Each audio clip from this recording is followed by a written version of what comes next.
What are the key responsibilities of a case manager in the context of coordinating care for a patient with multiple chronic conditions? Answer. A case manager's primary responsibilities in coordinating care for a patient with multiple chronic conditions include care assessment, gathering detailed information on the patient's medical history, current health status, medications, and treatment plans. This helps in identifying gaps in care and ensuring continuity across multiple healthcare providers. Care planning, developing a personalized care plan that addresses the medical, psychological, and social needs of the patient. This often involves working with an interdisciplinary team to integrate services such as medication management, therapy, home health services, and specialist consultations. Communication and coordination, facilitating communication between the patient, family, and healthcare providers to ensure everyone is aligned with the care plan. This also involves ensuring timely transitions between levels of care, e.g., from hospital to home care, and resolving potential conflicts between providers or services. Monitoring and evaluation, regularly reviewing the patient's progress and adjusting the care plan as necessary. This involves tracking the effectiveness of interventions, ensuring adherence to prescribed treatments, and addressing new medical or psychosocial issues as they arise. The standards of practice for case management highlight the need for case managers to ensure continuity of care while also respecting patient autonomy and working within ethical guidelines.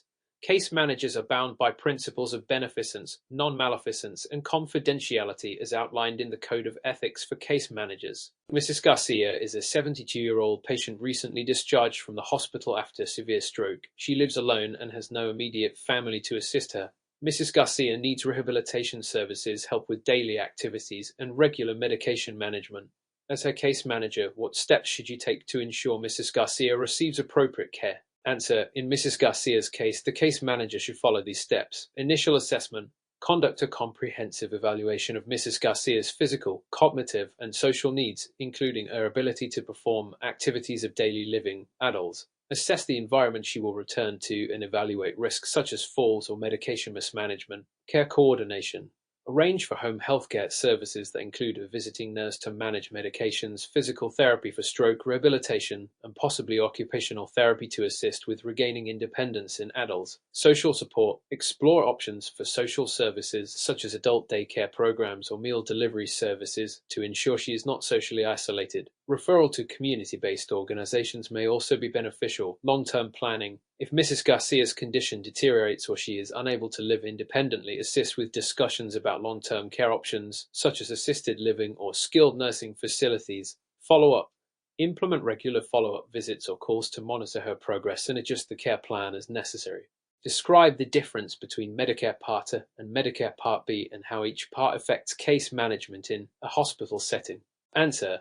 Medicare Part A covers hospital insurance, which includes inpatient hospital stays, skilled nursing facility care, hospice care, and some home health services. In a hospital setting, case managers working with Medicare Part A patients are responsible for ensuring that the patient meets the criteria for inpatient admission, coordinating discharge planning, and making sure the patient transitions smoothly to a skilled nursing facility or home with appropriate follow-up care. Handling eligibility and coverage determinations, especially in cases where the patient might require extended hospital stays or specialized post-acute care. Medicare Part B, on the other hand, covers outpatient care including physician visits, preventive services, durable medical equipment, DME, and some home health services. Case managers coordinating care for Part B patients focus on facilitating outpatient services, such as arranging for physical therapy or follow-up doctor appointments, assisting patients with navigating Part B coverage for durable medical equipment or home health services. Explain the ethical principles of autonomy and beneficence in case management and provide an example of how these principles might conflict in practice. Answer. Autonomy refers to the patient's right to make their own decisions regarding their care, while beneficence is the obligation of the healthcare provider to act in the patient's best interests by promoting well-being and preventing harm. In practice, these principles can conflict. For instance, a patient may refuse unnecessary medical treatment due to personal beliefs or misunderstandings about their condition, invoking their right to autonomy. However, as a case manager, acting on beneficence might involve recommending or insisting on the treatment because it would improve the patient's health outcomes. Example, the patient with diabetes might refuse insulin injections, which the case manager knows are essential for preventing complications. While respecting the patient's autonomy, The case manager must also educate the patient about the risks of uncontrolled diabetes and explore alternative solutions that align with the patient's preferences while ensuring their safety. Case managers must balance these principles by ensuring informed consent is obtained and providing all necessary information to help the patient make decisions that align with their health needs. Mr. Johnson is a 45-year-old male with a history of hypertension and diabetes. He was recently hospitalized for a heart attack and is about to be discharged. He is anxious about managing his condition at home.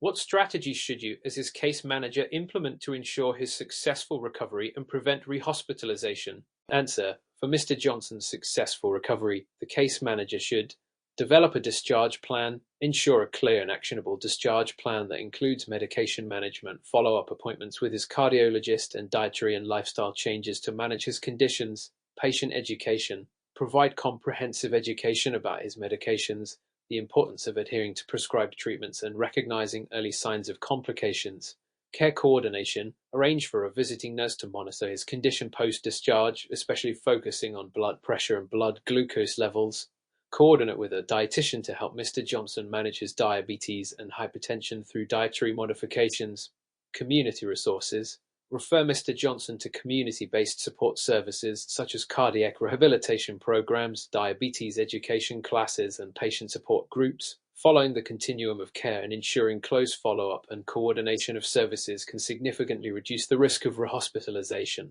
What role does case management play in the acute care setting, and how does it contribute to reducing healthcare costs? Answer: in the acute care setting, case management plays a critical role in coordinating and optimizing patient care, ensuring that the right care is delivered at the right time, thereby reducing unnecessary use of resources.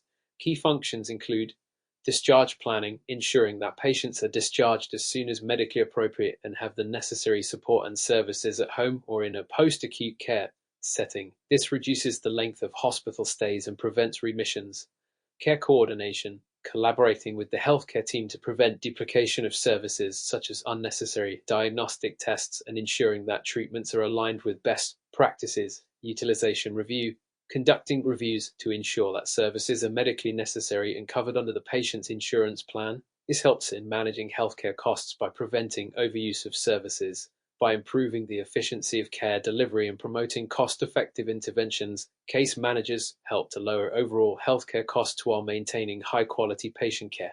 How does Medicaid differ from Medicare, and what specific challenges do case managers face when coordinating care for Medicaid beneficiaries? Answer: Medicaid is a joint federal and state program that provides healthcare coverage to low-income individuals and families, including children, pregnant women, elderly adults, and people with disabilities. Medicare, on the other hand, is a federal program primarily for individuals aged 65 and older or those with specific disabilities.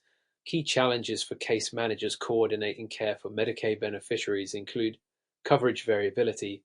Medicaid benefits can vary significantly by state, making it challenging to navigate eligibility criteria and covered services, especially for patients who move between states. Limited provider networks. Medicaid often has more limited provider networks, which can make it difficult to arrange timely care, especially in rural areas. Social determinants of health. Medicaid beneficiaries often face challenges related to housing, transportation, and food insecurity, which case managers must address as part of a comprehensive care plan. Understanding the rules and eligibility criteria for Medicaid and its managed care models is crucial for effective case management. A case manager is developing a care plan for a client with a history of substance use disorder who is currently in recovery. What are key components to include in this care plan to support the client's ongoing recovery? Answer: key components to include in the care plan for a client with a history of substance use disorder in recovery are personalized recovery goals. Establish specific, measurable, achievable, relevant, and time-bound SMART goals tailored to the client's unique circumstances and recovery journey. This may include goals related to employment, housing, and personal relationships. Support systems. Identify and engage support networks, such as family members, friends, and recovery groups, e.g., Alcoholics Anonymous or Narcotics Anonymous, to provide emotional and social support.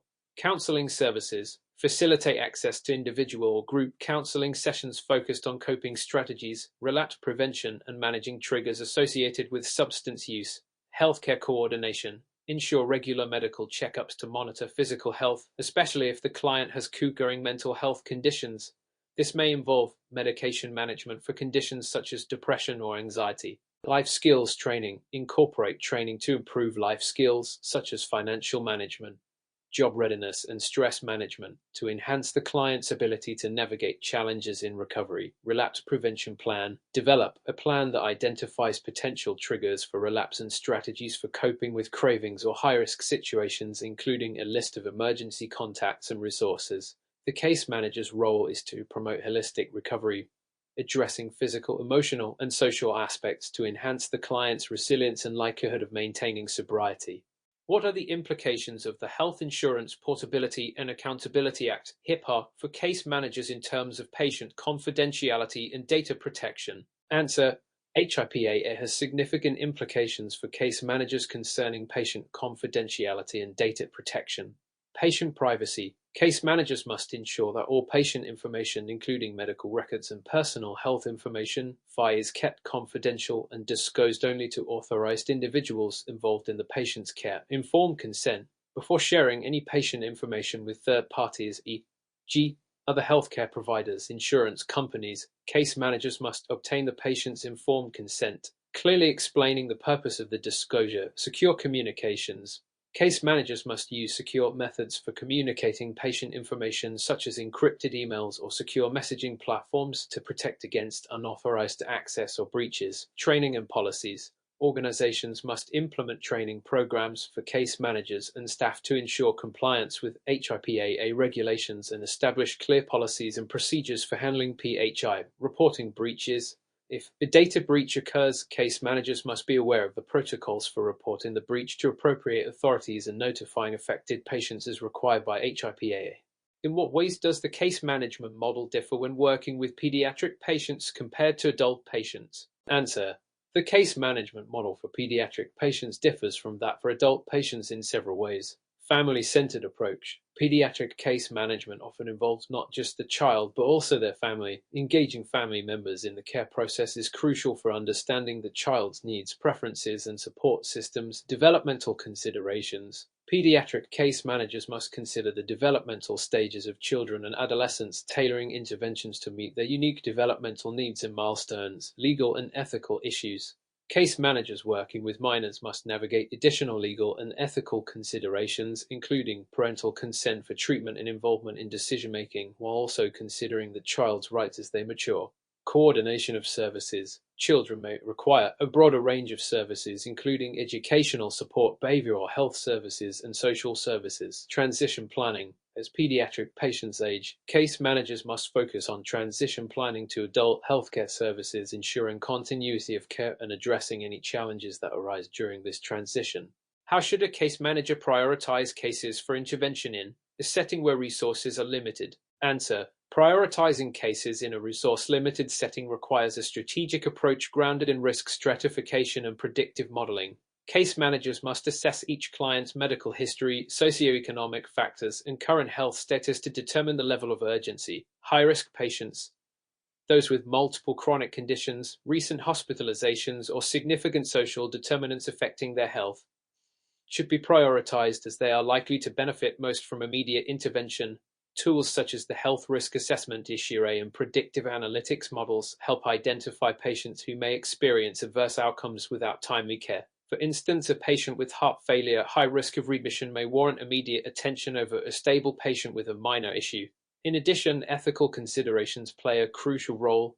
The Case Management Society of America (CSA) emphasizes fairness in access to care, ensuring that interventions are equitably distributed. A case manager should not only focus on clinical factors, but also consider the broader context, including patient preferences and potential barriers to care. Regularly revisiting and adjusting the prioritization based on evolving patient needs and available resources is essential for effective case management.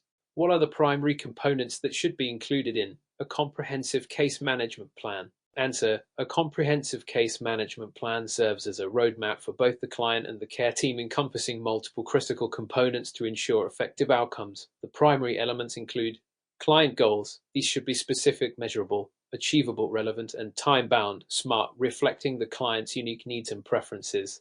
Interventions. The plan must detail specific interventions required to achieve the outlined goals, including medical treatments, referrals to specialists, and support services. G. Counseling or rehabilitation.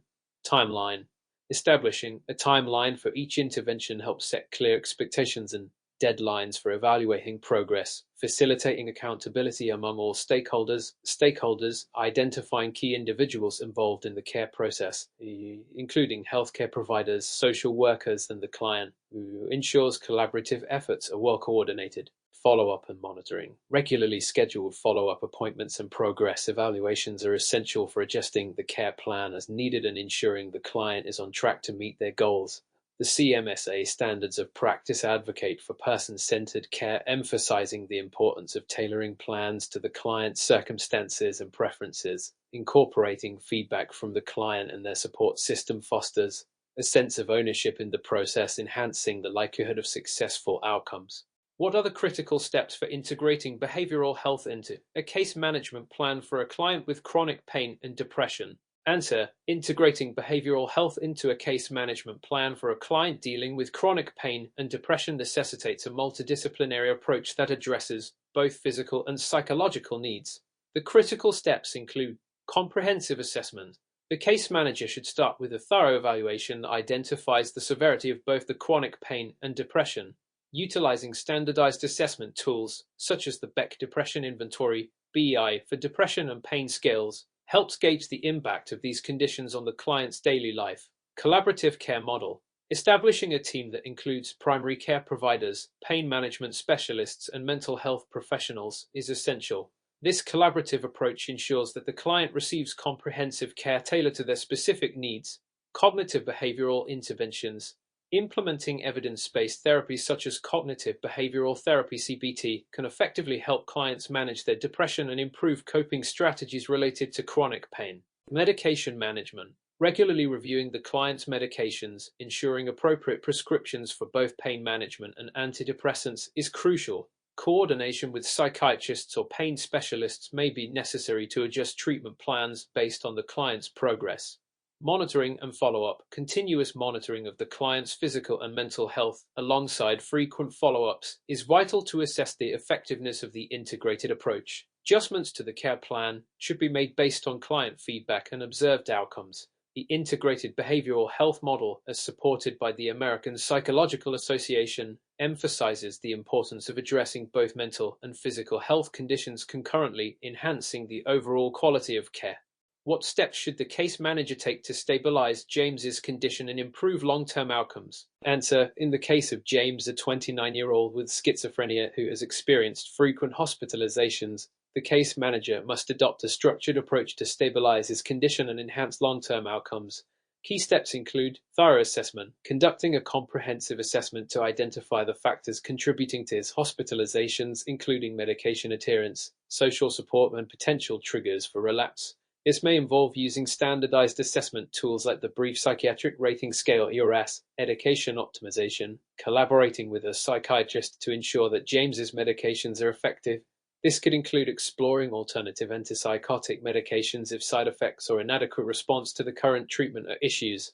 Behavioral health interventions, incorporating evidence-based therapies such as cognitive behavioral therapy (CBT), which can help James develop coping strategies for managing his symptoms and enhancing overall functioning. Addressing social determinants, evaluating and addressing social determinants that impact James's health, such as housing instability or lack of social support. Connecting him with community resources, including housing assistance and social skills training, can significantly improve his quality of life. Continuous monitoring and follow-up. Establishing a schedule for regular follow-ups and ongoing assessment of James's mental health status and adherence to treatment. The case manager should also maintain open communication with all members of the healthcare team to ensure a coordinated approach. According to the National Alliance on Mental Illness, NAMI, a comprehensive, team-based approach is vital for managing severe mental illnesses like schizophrenia. By focusing on the interplay between medication management, behavioral interventions, and social support, the case manager can significantly improve James's long-term outcomes. What are the best practices for managing a client with substance use disorder, SUD, in the context of a broader case management plan? Answer: managing a client with substance use disorder, SUD, within a case management framework requires a multifaceted approach. Best practices include initial assessment, utilizing validated screening tools such as the CAG questionnaire or alcohol use disorders identification test audit to determine the severity of the substance use issue and any co-occurring mental health disorders.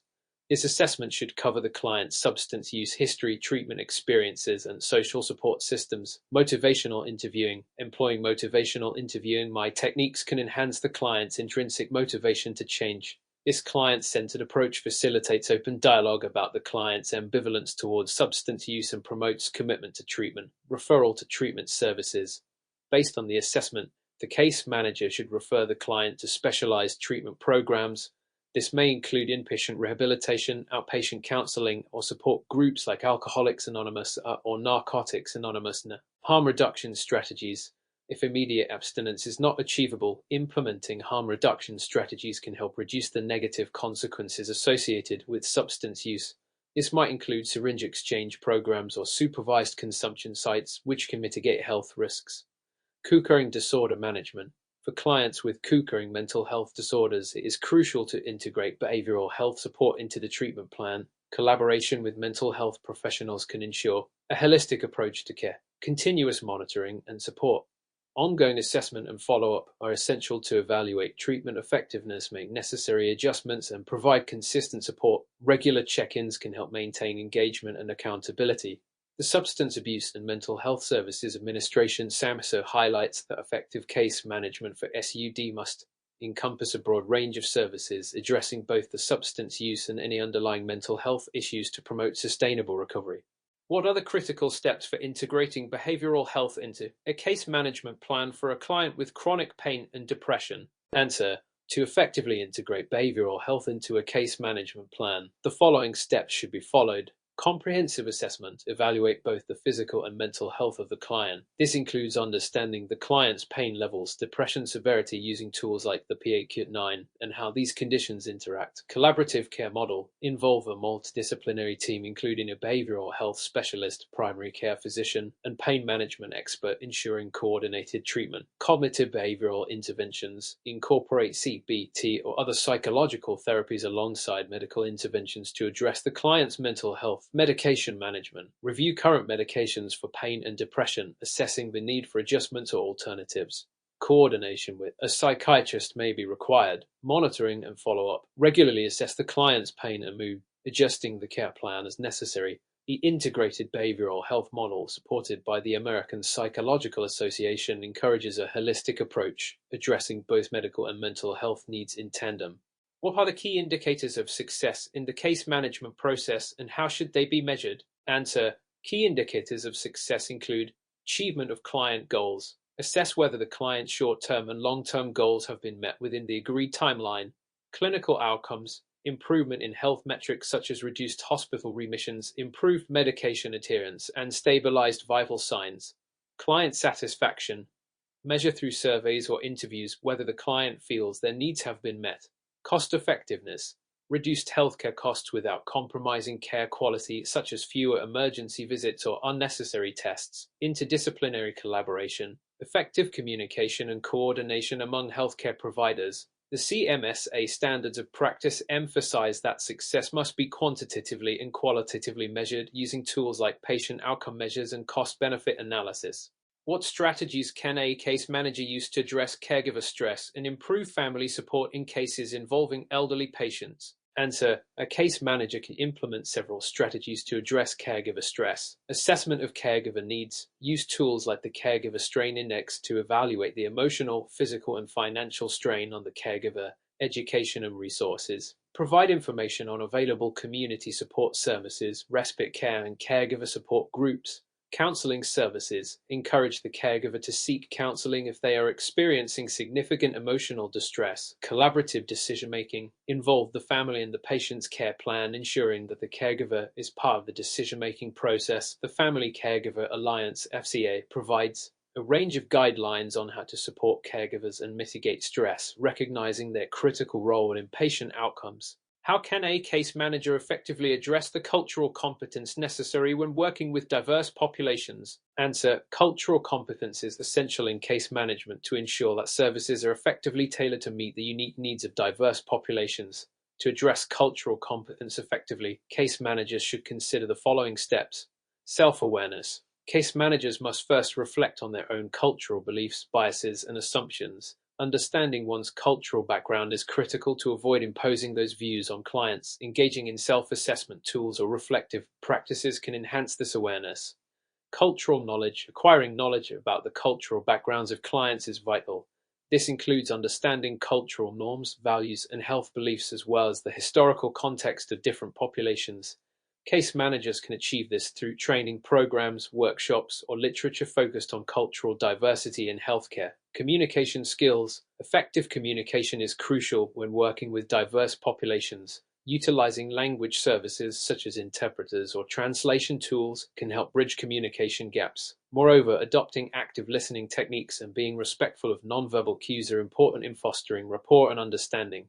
Tailored interventions. Case managers should design interventions that align with the cultural values and practices of their clients. This might involve incorporating traditional healing practices or considering family dynamics in treatment planning. Engaging with the client support system, including family and community resources, can enhance the relevance and acceptance of the care plan.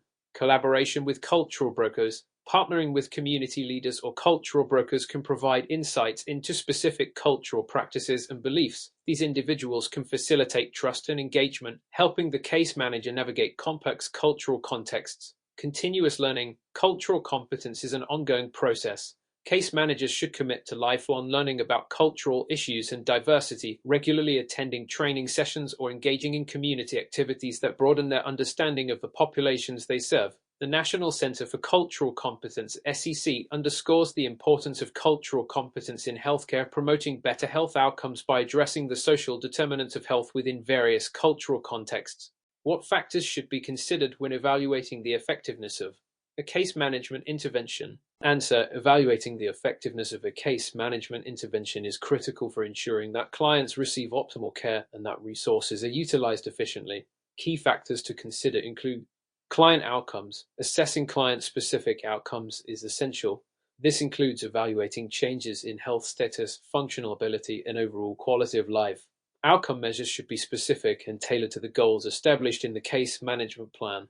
Process evaluation. Analyzing the processes involved in the intervention provides insight into how effectively services were delivered. This includes reviewing whether the intervention was implemented as planned, identifying any barriers encountered, and determining adherence to established protocols. Cost effectiveness. Evaluating the financial aspects of the intervention helps determine whether resources were used efficiently. Case managers should analyze the costs associated with the intervention compared to the outcomes achieved, aiming to demonstrate a return on investment in terms of improved health outcomes and reduced healthcare costs. Client satisfaction. Gathering feedback from clients regarding their satisfaction with the services received is crucial. Surveys, interviews, or focus groups can help understand the client's perspective on the intervention's relevance, accessibility, and effectiveness. Stakeholder input. Engaging healthcare providers, family members, and other stakeholders in the evaluation process provides a broader perspective on the intervention's effectiveness. Their insights can highlight areas of success and opportunities for improvement. Data collection and analysis. Implementing systematic data collection methods is essential for evaluation. Utilizing both qualitative and quantitative data can provide a comprehensive view of the intervention's impact. Regularly reviewing this data allows for ongoing adjustments to the case management process. The Institute for Healthcare Improvement (IHI) emphasizes the importance of continuous quality improvement (CQI) in healthcare. By systematically evaluating interventions, case managers can enhance their practice and contribute to improved client outcomes. Describe the difference between capitation and fee-for-service reimbursement mechanisms. What are the potential incentives or disincentives for healthcare providers under each model? Answer: capitation is a payment model in which a healthcare provider receives a fixed amount per patient per period of time, regardless of the number or nature of services provided. The payment is predetermined and is typically made on a monthly basis. This model incentivizes providers to focus on preventive care and cost-effective management of chronic conditions, since they receive the same payment whether the patient requires extensive care or not. However, a potential disincentive is the risk of undertreatment, as providers may seek to minimize costs by reducing the volume of services delivered. In contrast, fee-for-service (FFS) is a payment model where providers are reimbursed for each service or procedure performed. This model incentivizes quantity over quality, as providers may be tempted to perform more tests or treatments to increase revenue. However, it can also result in higher healthcare costs due to unnecessary services, and it may not prioritize preventive care as much as capitation. Both models have strengths and weaknesses, and balancing cost containment with patient care quality is critical. Explain the role of a utilization review in the case management process. How does UR contribute to cost containment and patient care quality? Answer: utilization review is a process used by case managers and healthcare organizations to evaluate the necessity, appropriateness, and efficiency of healthcare services provided to patients. The main goal of UR is to ensure that patients receive the right care at the right time, avoiding overuse or underuse of medical services. UR typically occurs at 3 stages: prospective, before care is provided; concurrent, during the course of care; and retrospective, after care has been delivered. By assessing the need for specific medical services, UR helps to prevent unnecessary hospitalizations, treatments, or procedures, thereby contributing to cost containment. Additionally, UR promotes quality care by ensuring that patients receive evidence-based, appropriate care in line with clinical guidelines. UR plays a critical role in identifying inefficiencies, reducing redundant tests, and managing lengths of stay, all of which are essential for controlling healthcare costs while maintaining high standards of patient care. Mr. Thompson, a 68-year-old Medicare recipient, recently had a hospitalization claim denied by his insurer, citing that the hospitalization was not medically necessary. Mr. Thompson's case manager reviews the case and believes the hospitalization was indeed necessary based on the physician's recommendations and the patient's medical history. What steps should Mr. Thompson's case manager take to appeal the denial, and what documentation would strengthen the appeal? Answer: in this scenario, the case manager should first review the denial notice to understand the specific reason the insurer provided for denying the claim. Next, the case manager should gather all relevant medical documentation, including the physician's notes, diagnostic tests, treatment plans, and any previous medical history that supports the necessity of the hospitalization. The appeal process should follow these steps. File a formal appeal within the required time frame as specified by Medicare. Include a letter of medical necessity from the treating physician outlining why the hospitalization was necessary based on clinical guidelines. Attach supporting medical records that demonstrate the severity of Mr. Thompson's condition and the risks if hospitalization had not occurred. If applicable, the case manager can refer to Medicare's local coverage determinations (LEDS) or national coverage determinations (NCDS) to show that the services provided align with Medicare's criteria for medical necessity. Under the Americans with Disabilities Act (ADA), what responsibilities do employers have when an employee with a disability requests a reasonable accommodation? How does this law impact the case management process? Answer: under the ADA, employers are required to provide reasonable accommodations to qualified employees with disabilities as long as these accommodations do not cause undue hardship to the employer. A reasonable accommodation is any modification or adjustment to a job, work environment, or the way tasks are performed that allows an employee with a disability to perform essential job functions. The case manager's role is to assist in identifying appropriate accommodations through collaboration with the employee, employer, and healthcare providers. They must also ensure that the employee's rights are upheld while navigating the balance between employer constraints and the employee's needs. Accommodations might include modified work schedules, adaptive equipment, or even job restructuring. Case managers should be knowledgeable about ADA provisions as well as related state laws and must be prepared to advocate for both employees and employers to reach a resolution that complies with legal requirements and supports the employee's ability to remain in or return to work. Explain the key differences between Medicare Part A and Medicare Part B in terms of coverage. What are the implications for case management when coordinating care for a patient covered by both parts? Answer: Medicare Part A primarily covers inpatient hospital stays, skilled nursing facility care, hospice care, and some home health care services. It is often referred to as hospital insurance and is generally premium-free for individuals who have paid Medicare taxes for a certain period. Medicare Part B, on the other hand, covers outpatient care, preventive services, doctor visits, and some home health services. It is referred to as medical insurance and typically requires a monthly premium. For case managers, understanding the coverage distinctions is essential for coordinating care effectively. When a patient is covered by both parts, the case manager must ensure that services are correctly billed under the appropriate part to avoid denials. For example, if a patient transitions from hospital care Part A to outpatient rehabilitation Part B, The case manager must ensure a seamless transition in care, monitor coverage limitations, and educate the patient on copays or out-of-pocket costs associated with Part B. Discuss the role of assistive devices and adaptive equipment in rehabilitation case management.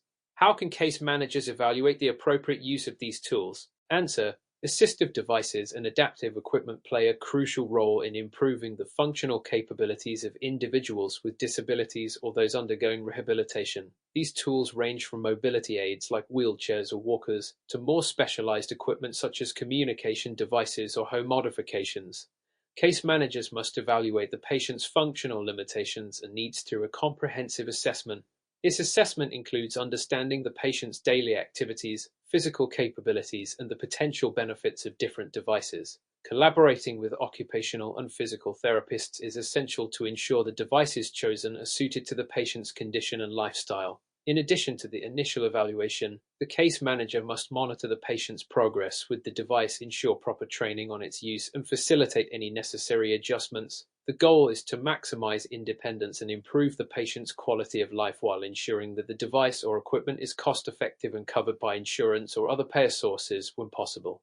MS Lopez is a 45-year-old employee who suffered a low back injury while at work and has been on short-term disability for 6 weeks. She expresses a desire to return to work, but her employer is concerned about the potential for re-injury. MS Lopez's physician has cleared her for light-duty work with some restrictions.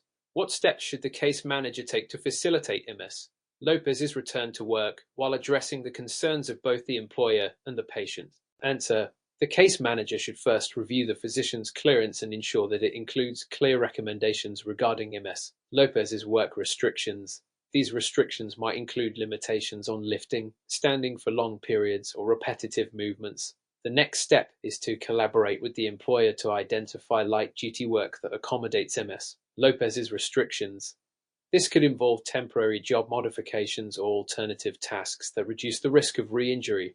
The case manager should ensure that both parties understand the temporary nature of these accommodations and set a timeline for re-evaluation. In addition, the case manager should facilitate regular check-ins between MS Lopez, her physician, and the employer to monitor her progress and adjust accommodations as needed. Engaging the employer's occupational health team may also help address concerns and implement workplace safety measures. Finally, the case manager should provide education to MS Lopez regarding proper ergonomics and techniques for preventing further injury, which can reassure both the patient and employer. Why is cultural competency essential in case management? Discuss the key components of cultural competence that a case manager should be aware of when working with diverse populations. Answer: cultural competency is essential in case management because it enhances the ability to effectively communicate and interact with individuals from various cultural backgrounds. This competency ensures that case managers can provide patient-centered care that respects and acknowledges the diverse values, beliefs, and practices of their clients, leading to improved health outcomes and client satisfaction. Key components of cultural competence include awareness of cultural differences, understanding that cultural backgrounds influence individuals' perceptions of health, illness, and treatment. Case managers should recognize their own cultural biases and how these may affect their interactions. Knowledge of cultural practices, familiarity with specific health beliefs, practices, and healthcare needs of different populations. This includes understanding how cultural norms may impact patients' decisions regarding healthcare. Skills in communication. Developing effective communication techniques that bridge language barriers and enhance understanding. This can involve using interpreters or culturally relevant educational materials. Building trust. Establishing rapport with clients by demonstrating respect and sensitivity to their cultural identities. Trust is crucial for encouraging patients to share their concerns and adhere to treatment plans. Advocacy. Being an advocate for clients to access culturally appropriate resources and services, which can include seeking out community organizations that cater to specific populations. By integrating cultural competence into case management practices, case managers can ensure that care is equitable and tailored to meet the unique needs of each client. Mr. Johnson, a 72-year-old man with advanced cancer, has entered hospice care. He has expressed his wishes regarding end-of-life care but has not completed any formal advance directives. As a case manager, what steps should you take to ensure Mr. Johnson's preferences are honored, and what resources can you provide to facilitate the completion of advance directives? Answer: To ensure Mr. Johnson's preferences for end-of-life care are honored, the case manager should take the following steps. Engage in discussion. Have a sensitive conversation with Mr. Johnson to clarify his wishes regarding treatment options, resuscitation, and other aspects of end-of-life care. It's essential to understand his values and goals. Provide information. Educate Mr. Johnson about advanced directives, including what they are, why they are important, and the types, such as living wills and durable power of attorney for healthcare. Facilitate completion. Provide Mr. Johnson with the necessary forms for advanced directives and assist him in completing them. If needed, refer him to resources like legal services or patient advocacy organizations that can help with this process. Communicate with healthcare team. Ensure that Mr. Johnson's preferences are documented in his medical record and communicated to the hospice care team, family members, and any healthcare providers involved in his care. Support family discussions. Encourage Mr. Johnson to involve family members in discussions about his end-of-life wishes to ensure they are aware of his preferences and can advocate for him if needed. Discuss the role of case management in chronic disease management. What strategies can case managers employ to improve adherence to treatment plans among patients with chronic conditions? Answer: case management plays a vital role in chronic disease management by coordinating care, educating patients, and ensuring that individuals receive the appropriate resources and support to manage their conditions effectively. Strategies to improve adherence to treatment plans among patients with chronic conditions include patient education, providing thorough education about the disease, treatment options, medication usage, and lifestyle modifications. Ensuring that patients understand the importance of adherence to their treatment regimen can enhance motivation. Personalized care plans. Developing individualized care plans that consider the patient's specific needs, preferences, and goals. Involving patients in setting achievable health goals can increase their commitment to the plan. Regular monitoring and follow-up. Scheduling regular follow-up appointments or check-ins to monitor progress, assess adherence, and address any barriers to following the treatment plan. This helps maintain accountability and allows for timely interventions if issues arise. Supportive resources. Connecting patients with resources such as support groups, community programs, or counseling services to help address social determinants of health that may impact their ability to adhere to treatment. Utilization of technology.